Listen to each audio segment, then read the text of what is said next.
వారణాసి నాగలక్ష్మి గారి కథ. చుట్టుకునే బంధాలు. పిన్ని, వాట్ హ్యాపెండ్ అమ్మా? అవతల నుంచి ప్రశ్న కత్తి దూసినట్టు. గగనకి చాలా కోపం వచ్చినప్పుడు తన కంఠధ్వని కత్తితో కోస్తున్నట్టు, మాట వేడి చువ్వతో వాత పెట్టినట్టుంటుంది. పొద్దున్నే ఫోన్ చేసి పలకరింపుగా అన్న మొదటి వాక్యమే అది.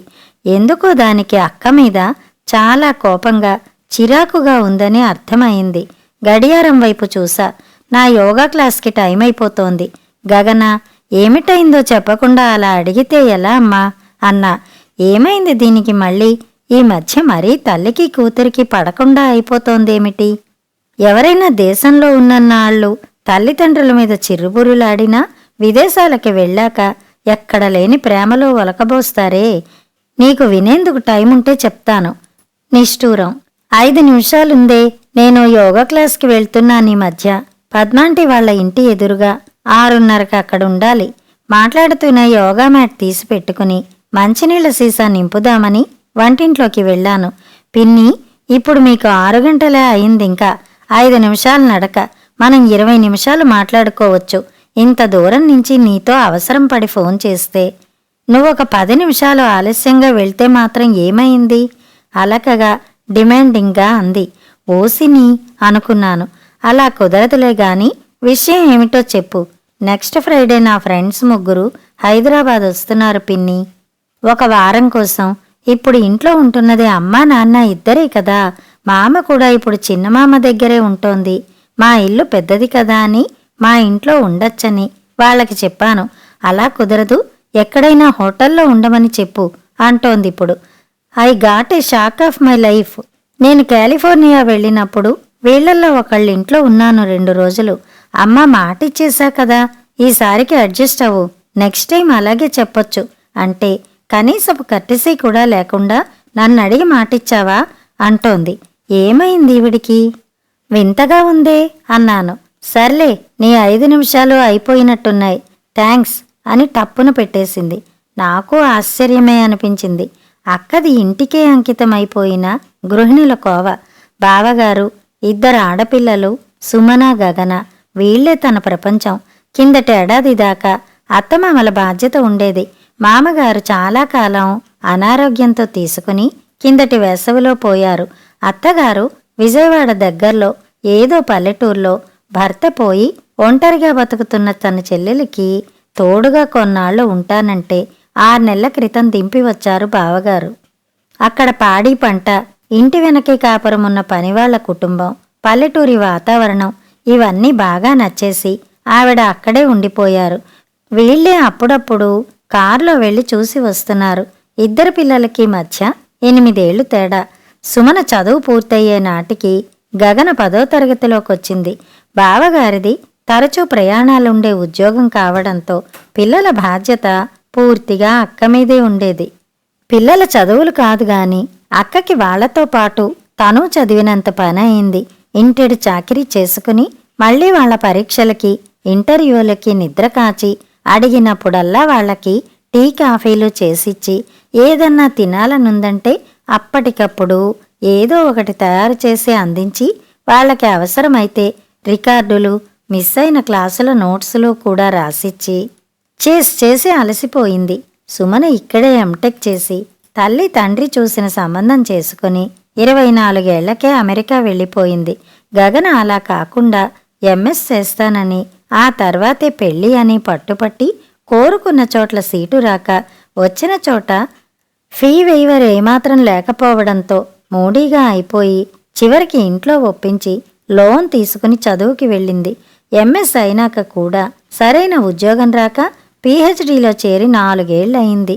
ఇంక చదువు చివరికొస్తోందని అక్క ఎదురు చూస్తోంది. తనకి చదువులో ఒత్తిడి, అక్కకి దాని పెళ్లి కాలేదని బెంగ కలిసి ఈ మధ్య ఇద్దరి మధ్య అలకలు, నిష్ఠూరాలు, కోపాలు ఎక్కువయ్యాయి. అక్క బహుగుంభన మనిషి. పిల్లలైనా ఇంటి విషయాలు నాతో చెప్తారు గాని తను చెప్పదు. పెళ్ళవుతూనే వాళ్ళ అత్తగారు చెప్పారట, ఇంట్లో సమస్యలు గొడవలు బయట వాళ్ళకి చెప్పుకుంటే ఏముందమ్మా, మనం తేలికైపోవడం తప్ప సంసారంలో ప్రతి చిన్న గొడవ గురించి, అభిప్రాయ భేదం గురించి పుట్టింట్లోనో, ఇరుగు పొరుగులతోనో, స్నేహితులతోనో ఏదీ దాచుకోకుండా చెప్తారు కొందరు. శ్రద్ధగా వినేవాళ్లలో 90% అదో కాలక్షేపం. విన్నాక వాళ్ళకి వీళ్ళకి చిలవలు పలవలు కలిపి చెప్పడం సరదా. మిగిలిన 10% మన పట్ల అభిమానం ఉన్నా వాళ్ళు చేయగలిగిందేమీ ఉండదు, అయ్యో అనటం తప్ప. అందుకే మన ఇంటి గుట్టు మనం కాపాడుకోవాలి, మన హుందాతనం మనం నిలుపుకోవాలి. నిగ్రహం అనేది మొదట్లో సాధన చేస్తే తర్వాత అలవాటైపోతుంది అని. ఆవిడ వాళ్ళింటి గుట్టు కాపాడుకుందుకు అలా చెప్పిందిలే అన్నాను దాన్ని ఏడిపిస్తూ. అక్క నవ్వేసి, నువ్వు కోడలిగా ఉన్నప్పుడు అలాగే అనిపిస్తుందే, అత్తగారివైనప్పుడు అప్పుడు ఆ మాటలు నీకెంతో నచ్చుతాయి అంది. నిజంగానే అత్తగారినయ్యాక ఆ మాటలు నాకెంతో నచ్చడం మొదలెట్టాయి. మాది చాలా చిన్న కాలనీ, మొత్తం 60 ఇళ్ళు అంతే. ప్రతి నెల మొదటి శనివారం సాయంత్రం నెలకొకళ్ళ ఇంట్లో టీ పార్టీ పెట్టుకుని కాలనీ ఆడవాళ్లం కలుసుకుంటూ ఉంటాం. ఇందిర, రాఘవేంద్ర 40వ పడిలో ఉన్న సాఫ్ట్వేర్ ఉద్యోగులు మా వీధి చివరిలో అమ్మకానికొస్తే 3 ఏళ్ల క్రితం కొనుక్కున్నారు. పాపం పిల్లలు లేరుట అంటూ వాళ్ళు వీళ్ళు అనుకోగా విని నేను అయ్యో పాపం అనుకోకపోలేదు. ఒక శనివారం మా టీ పార్టీ వాళ్ళింట్లో జరిగింది. ముందుగా మాలో మేము అనుకున్నాం, ఇందిర ముందు పిల్లల మాట ఎత్తి తనని బాధ పెట్టకూడదని. తీరా చేసి వెళ్ళాక మాటల మధ్య తనే తమకి పిల్లలు కలక్కపోవడం గురించి, ఇక పుట్టరని తెలిసాక తమ జీవితంలో తాము చేసుకున్న మార్పుల గురించి క్యాజువల్గా చెప్పి మా ఇంట్లో మేము ముసలివాళ్లమై మంచాన పడే వరకు రబ్బర్ షీట్ల అవసరం ఉండదని తెలిసిపోయిందండి అనేసరికి అందరం ఒక్కసారిగా నవ్వేశాం.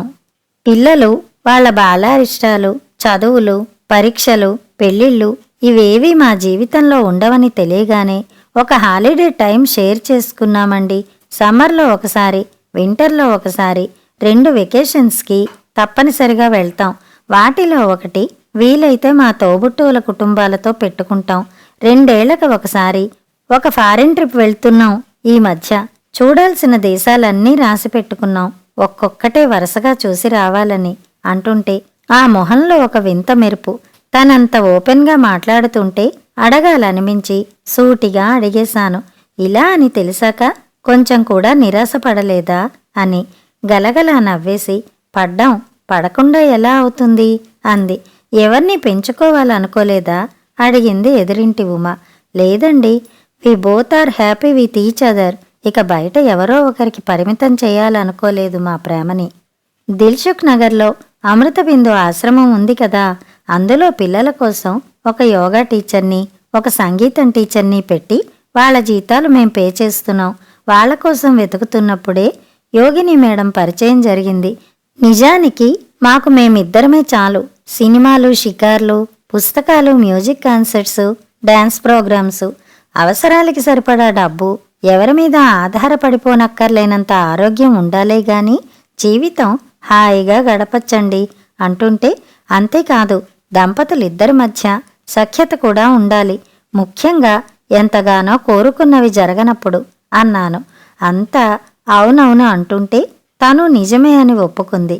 ఆ వేళ వాళ్ల పట్ల జాలితో వెళ్లిన వాళ్లం కాస్త అసూయ పడుతూ వెనక్కి తిరిగొచ్చాం. ఆ దంపతుల్ని చూసొచ్చాక అందిన దానితో అందంగా ఎలా జీవించవచ్చో తెలియచెప్పడానికే వీళ్ల పరిచయం అయ్యిందేమో అనిపించింది. ఇప్పుడు నా పిల్లలిద్దరిలో ఎవరికైనా పిల్లలు పుట్టరని తెలిసినా నాకంత బాధ కలగదేమో. అమృతబిందు ఆశ్రమంలో పిల్లలకి యోగా నేర్పే ఆ టీచర్ పేరు యోగిని అవడం తమాషా. ఆవిడ దగ్గర మేం కూడా యోగా నేర్చుకోవాలనుకున్నప్పుడు ఇందిరే తమ డాబా మీద కావలసిన ఏర్పాట్లు చేసింది. యోగాతో పాటు ఆవిడ మాకెన్నో నేర్పించింది. కనుముక్కు తీరు, మేని రంగు ఎలా ఉన్నా కేవలం కంఠస్వరాన్ని శ్రావ్యంగా మార్చుకోవడం, తీరువుగా కూర్చోవడం, నడవడం, ఆరోగ్యాన్ని కాపాడుకోవడం, కోపతాపాల్ని అదుపులో ఉంచుకోవడం, ఆత్మవిశ్వాసంతో మెలగడం, తాను పొందిన వాటి పట్ల కృతజ్ఞతగా ఉండడం, ఇవే మనిషిని అందంగా కనబడేలా చేస్తాయని ఆవిడ మాకు చూపించింది. ఇంతవరకు ఏ సమావేశమైనా ఆఖరి నిమిషంలో వెళ్లే నేను ఆవిడ పరిచయం తర్వాతే కొద్దిగా ముందుగా వెళ్ళి స్థిమితంగా కూర్చోవడం, ఇతరుల సమయానికి విలువనివ్వడం నేర్చుకున్నాను. వాళ్ల డాబా మీదకి విస్తరించిన మామిడి కొమ్మల్ని వాటి మీదకి పాకి గాలికి ఊగే చెమేలీ తీగ ఆకులు మొగ్గల్ని చూస్తూ కొన్ని స్ట్రెచింగ్ ఎక్సర్సైజులు చేసుకోవడం కూడా దినచర్యలో నాకెంతో ఇష్టమైన భాగమైపోయింది. ఎప్పటిలాగే క్లాస్ 7:30కి అయిపోయింది. వెంటనే అక్కకి ఫోన్ చేశాను. బావగారు ఏదో పని మీద వెళ్లారని, రాత్రికి వస్తారని చెప్పింది. అయితే ఖాళీగా ఉన్నావా ఇవాళ? నే రానా, కలిసి గడుపుదామా అన్నా. అంతకంటేనా, రావే బాబు అంది సంతోషంగా. నే వెళ్లేసరికి అక్క వాళ్ళింటి ముందున్న చిన్న తోటలో ఉంది. పలకరింపులయ్యాక, ఇదిగో ఈ మాలిని పంపించేసి వస్తానే, ఒక్క పావుగంట లోపల కూర్చో అంది. చుట్టూ చూస్తే లేతాకు పచ్చని ఆకులతో దట్టమైన పసుపు రంగు పూలతో ఉన్న తీగలు కింద పడున్నాయి. పందిరి మీదకి పాకి దట్టంగా అల్లుకుపోయిన పచ్చపూల తీగల్ని జాగ్రత్తగా కత్తిరించి తీసేస్తున్నాడు మాలి. ఎంత బావున్నాయో ఆ పూలు, అలా కత్తిరించేసావేమిటే అన్నాను వాళ్ళు చేస్తున్న పని చూస్తూ. ఈ తీగ వైల్డ్గా పెరిగిపోతోందే, కంటికింపైన రంగులో బోలెడు పూలు పూస్తోందని ప్రహారీ మీదకి పాకిద్దామని పెడితే జాజిపందిరి మీదకి చకచకా పాకేసి చుట్టుకుపోతోంది అంది. అయ్యో, పచ్చటి పూలు తీగలు, మనసెలా ఒప్పిందే బాబు.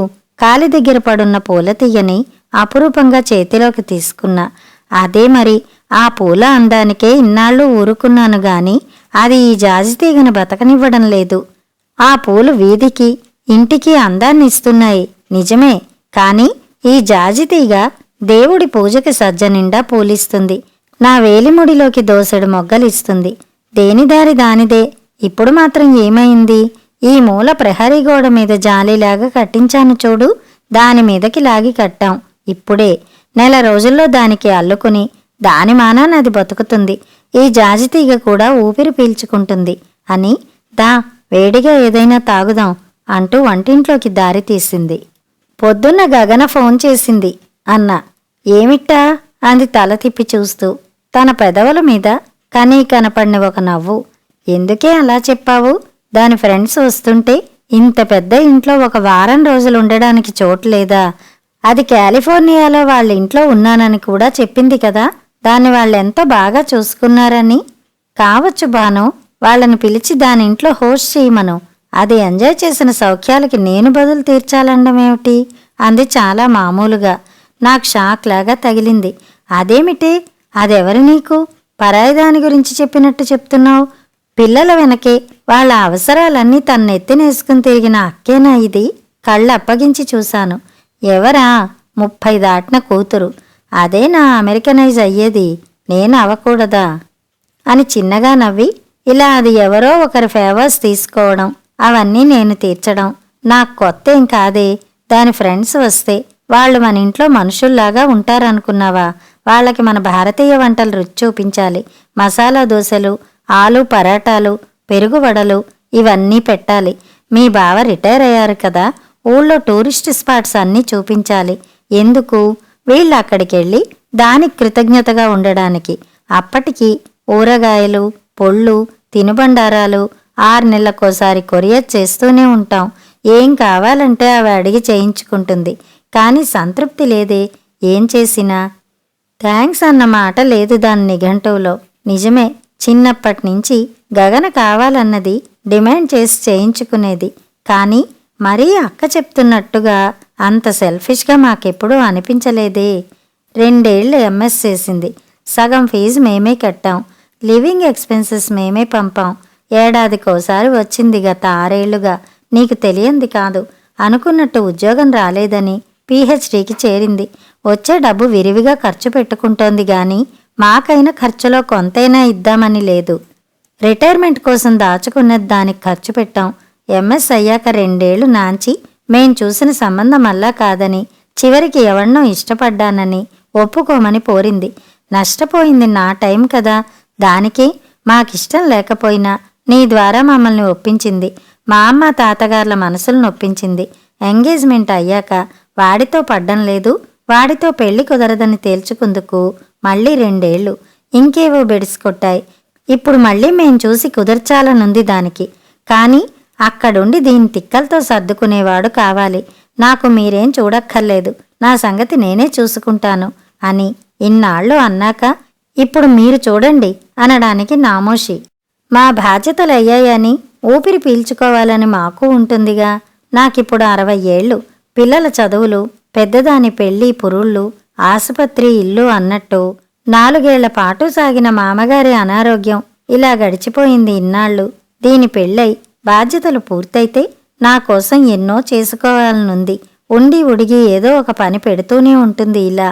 అమ్మంటే అడిగినవన్నీ ఇచ్చే కల్పతరువులా కనిపిస్తోందేమో. అమెరికా అంటే అంత ఇష్టమైతే అక్కడి వాళ్లలా 16 ఏళ్ల నుంచి కాకపోయినా 25 ఏళ్ల నుంచి స్వతంత్రంగా బతకాలి.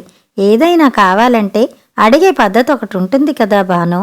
అడగమను, ప్రేమగా, రిక్వెస్టింగ్గా. ఈ జబర్దస్తి ఏమిటి? నా టైంని నా అంగీకారం లేకుండా దానికిష్టం వచ్చిన వాళ్ళకి ధారపోయటానికి కుదరదు. ఈ మధ్య మా మామగారు పోయాక ఓ మాట అండం మొదలుపెట్టింది. మేం ఇద్దరం అక్కడలేం, మా అమ్మ చిన్నమామ దగ్గరే ఉంటోంది, నీ టైం అంతా ఖాళీయే కదా అని. అక్కడికి నా టైం వీళ్ళ సేవల కోసమే ఉన్నట్టు. కిందటి మాట అదొచ్చినప్పుడు రాంబాబాయ్ వచ్చి అక్కడే సెటిల్ అయిపోతారా? అమ్మా నాన్న పెద్దవుతున్నారు, ఇద్దరు దూరంగానే ఉంటే ఎలా అంటే, అదేంటి తాతగారు, నేను ప్రతి ఏడూ వచ్చి వెళ్తున్నా తెలుసా, ఎవ్రీ సింగిల్ ఇయర్ అంటోంది. నాకు నవ్వొచ్చింది. భలేదే, అదొచ్చి వెళ్లడమే నీకు ఫేవర్ అనుకుంటోందా అన్నాను. అదే చెప్తున్నా, మా అవసరాలకి అనారోగ్యాలకి తను తోడుండగలదా అని ఆయన అడిగారు. అదేం చెప్తోంది, తానొచ్చి ఉన్నన్నాళ్ళు అమ్మకున్న వ్యాపకాలన్నీ మానిపించి కావలసినవన్నీ అడిగి చేయించుకుని షాపింగులు చేసుకుని ఫ్రెండ్స్ దాన్ని చూడ్డానికొస్తే వాళ్ళకి అమ్మచేత సేవలు చేయించి వెళ్లే రోజు అమ్మా నాన్న ఎయిర్పోర్ట్లో దింపితే చేతులూపుతూ వెళ్తున్నానని చెప్తోంది గొప్పగా. ప్రతిసారి అదొచ్చి వెళ్ళాక మేం ఇంటికొచ్చి 4 రోజుల పాటు జ్వరం వచ్చిన వాళ్లలా అయిపోయి మెల్లిగా తేరుకుంటాం తెలుసా. దాన్నుంచి ప్రేమ నిండిన చూపు, ఇష్టంతో వచ్చే ఆలింగనము ఉండవే. వచ్చినప్పుడు ఎయిర్పోర్ట్లో ఇచ్చే ఒక హగ్గు, వెళ్లేటప్పుడు ఇచ్చే 2వ హగ్గు, అంతే. ఇవన్నీ అక్క ఏ ఉద్వేగము కనబడకుండా కూతుర్ని స్కాన్ చేసిన రిపోర్ట్ చూపిస్తున్నట్టుగా చెప్తుంటే అవాక్కుగా వింటుండిపోయాను. భాను, నేల నీటి ఆవిరిని అందిస్తే ఆకాశం వాననీళ్ళిస్తుందే. ఒకవైపు నుంచే ఏదీ ప్రవహిస్తూ ఉండదు, నిరంతరం. అందుకున్న దానికి ప్రతిగా ప్రేమ, ఆపేక్ష అయినా ఇవ్వాలి కదా. మా మామగారు చూసావా, ఏ చిన్న సేవ చేసినా థ్యాంక్యూ తల్లి అనేవారు. ఆ కళ్లలోంచి వాత్సల్యం కురుస్తూ ఉండేది. కనీసం అది ఆశిస్తాం మనం అందించే సేవలకి ప్రతిగా. పోన్లే కాని అయిందేదో అయిపోయింది. ఇప్పుడింక నా టైం నాకు కావాలి. సెకండ్ ఇన్నింగ్స్లో నా కోసం నేను గడపదలుచుకున్నాను. అదే చెప్పాను దానికి. మరి దాని పెళ్ళి? వెర్రిమొహం వేసుకునే అడిగాను. చేయనండం లేదే. మేం చూడాలంటే దాని ప్రవర్తనలో మార్పు రావాలి. నేను దానికోసం ఖర్చు చేసే సమయాన్ని అది గౌరవించాలి. ఖాళీగా ఉంది కనుక కాలక్షేపం అందిస్తున్నానని అనుకుంటే కుదరదు. అదో పెద్ద పీహెచ్డీ, నేను పనేమీ లేని హౌస్ వైఫ్ అన్నట్టున్న దాని ధోరణి నాకు సరిపోవడం లేదు. నేను హోమ్ మేకర్ని. That was my choice. అది పీహెచ్డీ, అది దాని ఛాయిస్. ప్రేమతో అల్లుకునే అనుబంధాలకి, ఊపిరాడనివ్వకుండా చుట్టుకునే బంధాలకి తేడా ఉంటుంది అంది. సాయంత్రం ఇంటికి వెళ్తుంటే అక్క గేటు దాకా వచ్చింది. అక్కతో పాటు పందిరి మీది జాజితీగలు కూడా గాలికి తలలూపుతూ వీడ్కోలు చెప్పాయి. కథ సమాప్తం.